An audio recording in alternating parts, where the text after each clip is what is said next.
வணக்கம் மக்களே, வணக்கம். சற்று முன் கிடைத்திருக்கக்கூடிய ஒரு முக்கியமான தகவல் ஒன்றை தான் பார்க்க போகிறோம் மக்களே.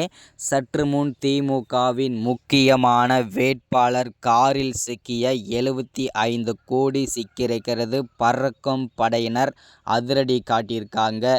யார் அந்த திமுகவின் முக்கியமான வேட்பாளர்? இந்த 75 கோடி என்ன காரணத்திற்காக திமுகவின் வேட்பாளர் காரில் கொண்டு செல்லப்பட்டது? அப்படி என்ன அவசியம் வந்தது? அப்படின்றத பற்றி தான் இந்த ஒரு காணொளியில் நம்ம தெளிவாகவும் துல்லியமாகவும் இந்த ஒரு வீடியோவில் பார்க்க போகிறோம்.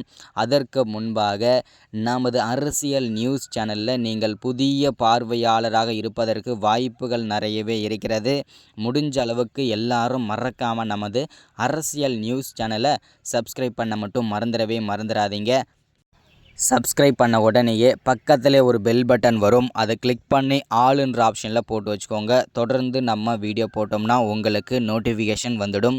அதை பார்த்து தெரிஞ்சுக்க முடியும் மக்களே. இன்றைக்கான அரசியல் நியூஸ் என்ன, இன்றைக்கான அரசியல் அப்டேட் என்னன்றதை தெளிவாகவும் துல்லியமாகவும் நமது அரசியல் நியூஸ் சேனலில் நீங்கள் தெரிஞ்சுக்க முடியும். அது மட்டும் இல்லாமல் மறக்காமல் வீடியோவை லைக் பண்ணிவிடுங்க, மறக்காமல் வீடியோவை ஷேர் பண்ணுங்கள். ஓகே, வாங்க வீடியோக்குள்ளே போகலாம். சற்று முன்பு கிடைத்திருக்கக்கூடிய ஒரு முக்கியமான பரபரப்பான சோகமான தகவலை ஒன்றை தான் பார்க்க போகிறோம் மக்களே.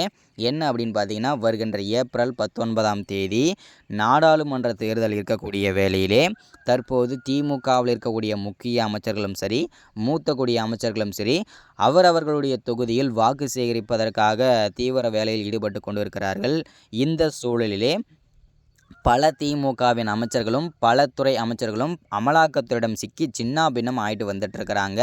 அந்த வரிசையில் சற்று முன்பு திமுகவுடைய முக்கியமான பொறுப்பில் இருக்கும் முக்கியமான வேட்பாளர் KN நேரு அவர்கள் மற்றும் ஏவா வேலு பல சர்ச்சைகளில் சிக்கி கொண்டு வந்திருக்கும் வேளையிலே தற்போது ஏவா வேலு தன்னுடைய தொகுதியில் வாக்கு சேகரிப்பதற்காக தீவிரமாக போய்கொண்டிருக்கும் வேளையிலே அவருடைய தொகுதியில் வாக்கு சேகரிக்கும் போது மக்களுக்கு பணம் பட்டுவாடா செய்வதற்காக, ஓட்டுக்கு பணம் கொடுப்பதற்காக தன்னுடைய காரிலேயே 75 கோடி கட்டுக்கட்டாக கொண்டு சென்றிருந்தார்.